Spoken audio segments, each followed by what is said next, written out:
What's up everyone? Welcome back to the channel। कल हम लोगों ने स्टार्ट किया था अकाउंटिंग रेशियोज और अकाउंटिंग रेशियोज के बेसिक्स हम लोगों ने कवर करे थे। अब आज हम लोग शुरू करने वाले हैं इसके प्रैक्टिकल पार्ट के साथ। आपको आज जो प्रैक्टिकल पोर्शन होगा वो कवर करना है और उसके साथ साथ जो डिस्क्रिप्शन है उसमें इशू ऑफ शेयर्स का part 2 as well as part 1 भी डाल दूंगा। पार्ट 1 आप लोगों ने कल देखना था, अगर नहीं देखा तो देख लो। और आज आपको पार्ट 2 करना है, तो साथ साथ हम लोग ये 2 चैप्टर्स लेके चल रहे हैं, accounting ratios as well as issue of shares. तो चलो जल्दी से स्टार्ट करते हैं और देखते हैं कि हम लोग को अकाउंटिंग रेशियोज में आज फर्स्ट रेशियोज कैसे करने हैं, क्या होता है क्या नहीं होता है, वो सब हम डिस्कस करने वाले हैं। Let's begin.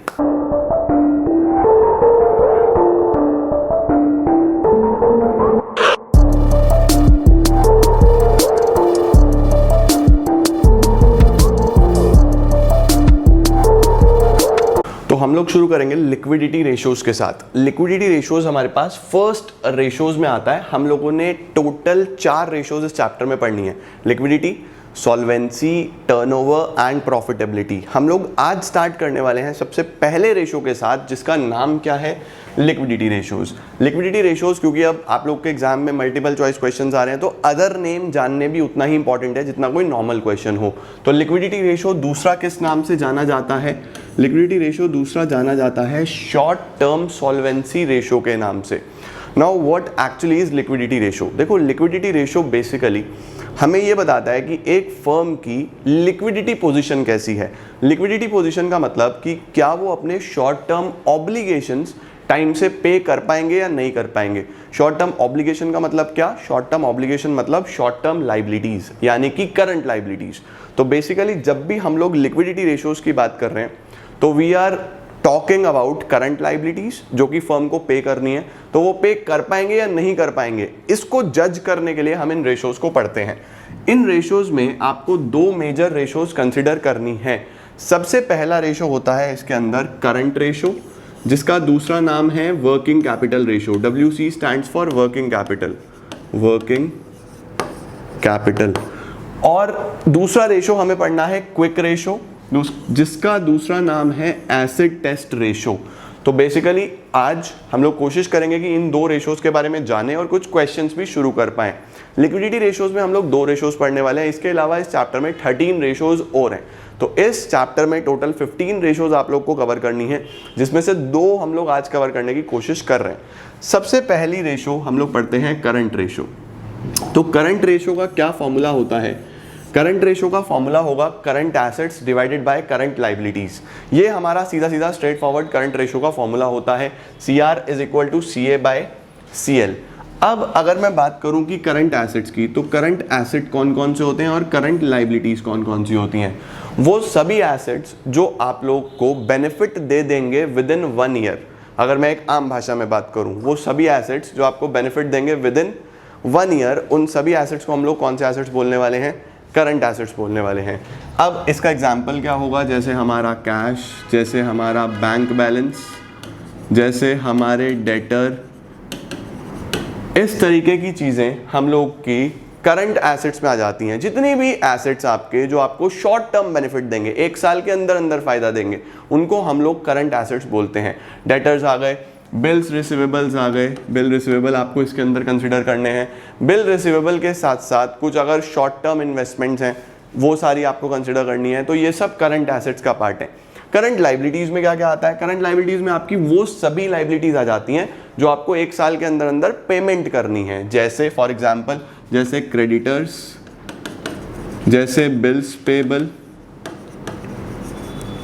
जैसे बैंक ओवरड्राफ्ट, या फिर कोई और शॉर्ट टर्म लोन को इस तरीके का जो आपको 1 साल के अंदर अंदर पे करना है। तो सबसे पहले अगर आपको रेशियो सीखने हैं तो आपको अपने बैलेंस शीट के कॉन्सेप्ट समझने बहुत इंपॉर्टेंट है। तो what is the first thing जो आपको पता होना चाहिए? क्या करंट एसेट है, क्या करंट लाइबिलिटी है। ऑल्दो क्लास 11 के कॉन्सेप्ट्स हैं, बट मुझे पता है तुम लोगों ने क्लास 11 में कुछ नहीं पढ़ा, तो अब तुम लोगों को कवर अप करना पड़ेगा। अब हमारे पास क्या आता है इसके अंदर? फॉर्मूला आपने पढ़ लिया। पहले रेशियोज का फॉर्मूला सीधा सीधा current ratio is current assets divided by current liabilities. ये तो हो गया एक। अब देखो, मैं यहाँ पे जब भी बात कर रहा था तो मैं इसके अंदर सारी चीजें बात कर रहा था 1 साल, 1 ईयर, 1 ईयर, 1 ईयर। कुछ लोग ऐसे होते हैं जो ये जानना चाहते हैं कि एक साल भी एक बहुत बड़ा समय है। वो ये बोलते हैं कि एक साल भी एक बहुत बड़ा टाइम है, तो हमें एक साल नहीं, हमें तो बहुत अर्जेंट, बहुत ज़्यादा कम समय के बारे में बताओ, बहुत इससे भी कम टाइम के बारे में बताओ कि फर्म की क्या पोजीशन है। अगर उनको क्विकली अभी 1 महीना में, 1.5 महीना में, 2 महीने में अपने सारे ऑब्लिगेशंस पे करने हैं, तो क्या वो कर पाएंगे? तो इससे भी ज़्यादा अगर कोई लिक्विड रेशो हम पढ़ते हैं तो वो होता है क्विक रेशो या फिर एसिड टेस्ट रेशो। मतलब इस रेशो में हम जितनी भी चीज़ें डिस्कस कर रहे थे वो सब एक साल को ध्यान में रखते हुए कर रहे थे, लेकिन आप जब क्विक रेशो पढ़ोगे तो इसमें आप सारी चीज़ें डिस्कस करोगे कितने टाइम के हिसाब से, 3 मंथ्स के हिसाब से। यानी कि क्या हमारी एबिलिटी है कि हम अपनी करंट लायबिलिटीज को कितने टाइम में पे कर पाए, 3 मंथ्स में पे कर पाए। तो इसके लिए आप पढ़ते हो क्विक रेशो। क्विक रेशो को ही हम लोग कई बार लिक्विड रेशो भी बोल देते हैं। तो यहाँ पे याद रखना है आप लोग को कि क्विक रेशो का फॉर्मूला क्या होता है, quick acids divided by current liabilities. यहाँ पे current acid by current liability था, यहाँ पे quick acids by current liabilities है। अब ये क्विक एसिड्स क्या होते हैं? देखो, क्विक एसिड्स में हम लोगों ने क्या करा, करंट एसिड में से वो एसिड्स हटा दिए, करंट एसिड में से वो एसिड्स हटा दिए जो हमारे 3 महीने से ज़्यादा में मैच्योर होते, या वो एसिड्स हटा दिए जिनकी शायद हमें मॉनेटरी वैल्यूएशन कैलकुलेट करने में या प्रॉब्लम इस तरीके में आ रही होती। तो हम लोगों को क्या करना है, यहाँ पे करंट एसिड्स में से 3 चीज़ें हटानी है, IPA। कभी भी आपको क्विक एसिड्स कोई पूछ ले तो सीधा बता देना current assets minus IPA। What is IPA? I stands for inventory, P stands for prepaid expenses, P stands for prepaid expenses, and A stands for advance tax। तो आपको माइंड में ये चीज रखनी है कि जब भी आप क्विक एसिड्स कैलकुलेट करोगे तो क्विक एसिड्स में करंट एसिड्स में से IPA हटाना है। I क्या होगा? इन्वेंट्री, P होगा हमारे पास प्रीपेड एक्सपेंसेस, A होगा हमारे पास एडवांस टैक्स। अब कुछ इंपॉर्टेंट चीजें हैं जो आपको याद रखनी है। एक तो हमारे पास ये मैंने इंपॉर्टेंट नोट लिखा है, एक मैं और लिख रहा हूँ, ये हमारा नोट नंबर 1 हो गया, एक नोट नंबर 2 मैं और लिख रहा हूँ, आप लोग भी लिख लो। Loose tools and stores and spares, loose tools and stores and spares are not included in inventory। ये आपको याद रखना है कि अगर आपको कभी भी इन्वेंट्री दिया है तो इन्वेंट्री में से आपको 2 चीज़ें माइनस करनी है। क्या 2 चीज़ें? एक तो लूज टूल्स हटाना है, एक स्टोर्स एंड स्पेयर्स। इन्हें हमें इन्वेंट्री में से हटा देना है क्योंकि वो कहीं पे भी हम लोग को कोई वैल्यूएशन या कोई फ़ायदा नहीं देते। वो हम लोग बेसिकली प्रोडक्शन में यूज़ कर रहे हैं या वो हमारे ही काम आ रहे हैं, उनसे हमारी करंट लायबिलिटी को पे करने वाली कोई भी चीज़ पता नहीं लगती। तो कहीं भी आप इन्वेंट्री यूज़ करोगे तो इन्वेंट्री में से आपको लूज टूल्स हटाने हैं और स्टोर स्पेयर्स हटाने हैं। अगर उसके अंदर गिवन है, गिवन ही नहीं है तो बहुत बढ़िया, आप एज इट इज़ ले सकते हो, बट अगर गिवन है, वो आपको क्वेश्चन में होगा, अभी दिखाऊंगा मैं क्वेश्चन, तो उस सिनेरियो में आपको वहाँ से हटा देने हैं। दूसरा इंपॉर्टेंट बात क्या है कि अगर कोई प्रोविजन फॉर डाउटफुल डेट्स दिया हुआ है, अगर कोई प्रोविजन फॉर डाउटफुल डेट्स है, प्रोविजन फॉर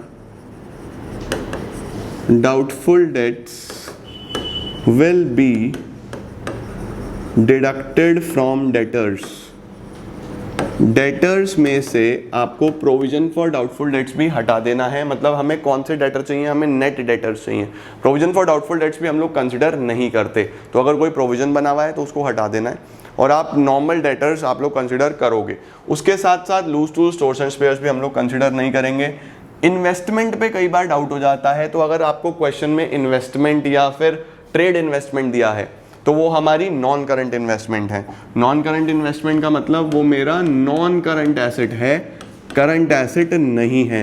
अगर करंट एसेट नहीं है तो वो करंट रेशो में भी यूज नहीं होगा और क्विक रेशो में भी यूज नहीं होगा। सिमिलरली अगर करंट इन्वेस्टमेंट दिया है, शॉर्ट टर्म इन्वेस्टमेंट दिया है, मार्केटेबल सिक्योरिटीज दिया है, तो ये सारी चीजें किसका पार्ट होती हैं?